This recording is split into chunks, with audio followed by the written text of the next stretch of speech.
एक दिन यह पैसा तुम्हारे किसी काम नहीं आएगा। धन का असली सुख दूसरों के साथ बांटने में है। तुमसे तो पैसों के लिए ऐसे गिड़गिड़ाना पड़ता है जैसे मैं आपसे भीख मांग रही हूँ।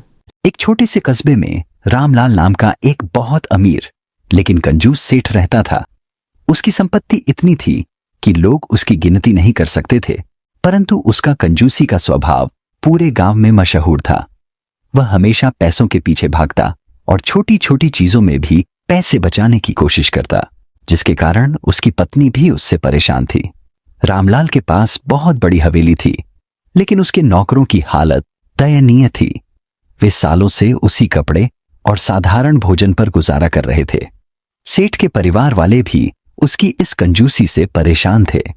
उसकी पत्नी अक्सर कहती, इतने पैसे कमाने का क्या फायदा जब हम उन्हें ढंग से खर्च भी नहीं कर सकते। तुमसे तो पैसों के लिए ऐसे गिड़गिड़ाना पड़ता है जैसे मैं आपसे भीख मांग रही हूँ।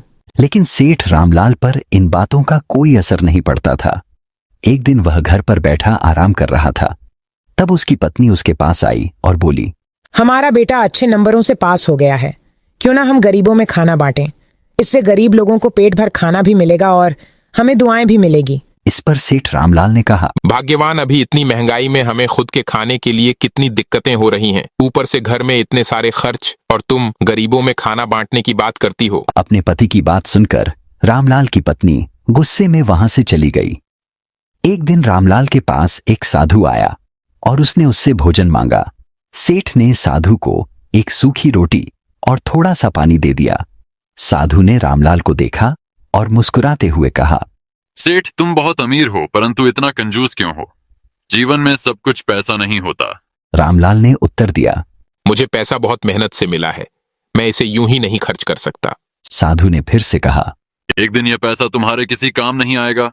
धन का असली सुख दूसरों के साथ बांटने में है। सेठ ने साधु की बातों को गंभीरता से नहीं लिया। कुछ समय बाद रामलाल बीमार पड़ गया। उसने कई वैद्यों और डॉक्टरों को बुलाया, लेकिन कोई उसकी बीमारी का इलाज नहीं कर सका।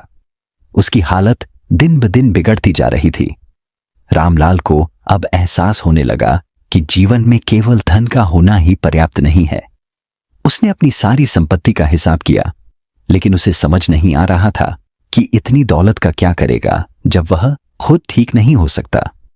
तब उसे साधु की बात याद आई। एक दिन यह पैसा तुम्हारे किसी काम नहीं आएगा। धन का असली सुख दूसरों के साथ बांटने में है। अंत में रामलाल ने निर्णय लिया कि वह अपने धन को गरीबों में बांटेगा। उसने कस्बे के सभी जरूरतमंदों को बुलाकर अपनी संपत्ति का एक बड़ा हिस्सा दान कर दिया। उसने गरीबों के लिए स्कूल और अस्पताल भी खुलवाए, ताकि कस्बे के लोग अच्छी शिक्षा और स्वास्थ्य सुविधाएं प्राप्त कर सकें।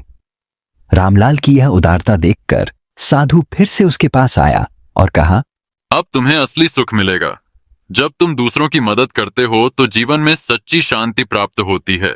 धीरे धीरे रामलाल की सेहत भी सुधरने लगी और उसका मन भी शांत हो गया। अब वह पहले जैसा कंजूस नहीं रहा, बल्कि एक उदार और सहानुभूतिपूर्ण व्यक्ति बन गया। उसके इस परिवर्तन को देखकर कस्बे के लोग भी उसकी बहुत सराहना करने लगे। इस कहानी से हमें यह शिक्षा मिलती है कि धन का वास्तविक आनंद तभी मिलता है जब उसे सही तरीके से उपयोग किया जाए और दूसरों के साथ बांटा जाए। तो आपको कैसी लगी कंजूस सेठ की ये कहानी? आप भी इस पर अपनी राय दीजिए और ऐसी ही मजेदार कहानियों के लिए हमारे चैनल चटपटी कहानियों को अभी सब्सक्राइब कीजिए। धन्यवाद।